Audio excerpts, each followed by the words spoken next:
La riorganizzazione in medicina generale è un fatto ineludibile. Siamo di fronte a dei numeri che non possono supportare i bisogni della popolazione e una regione che ha l'ambizione di essere fra le prime in Europa per assistenza sociosanitaria, ma per quanto riguarda l'assistenza territoriale è ancora molto indietro.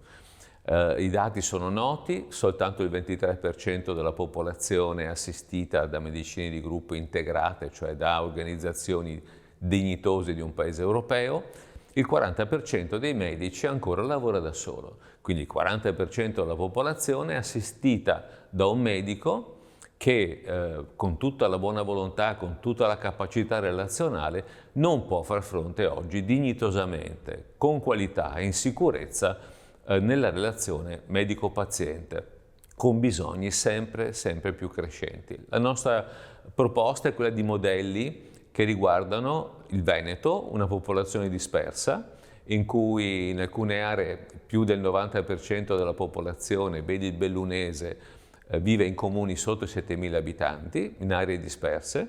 Le aree metropolitane sono poche, ed è sicuramente la Casa della Comunità non è il modello gold standard riproducibile in tutto il Veneto, ma è specifico di aree a densità di popolazione elevata. Quindi noi abbiamo proposto alla Regione 3 modelli in rapporto proprio alla densità abitativa. Noi dobbiamo garantire assolutamente, e questo deve essere chiaro ai medici e alla politica, gli ambulatori periferici.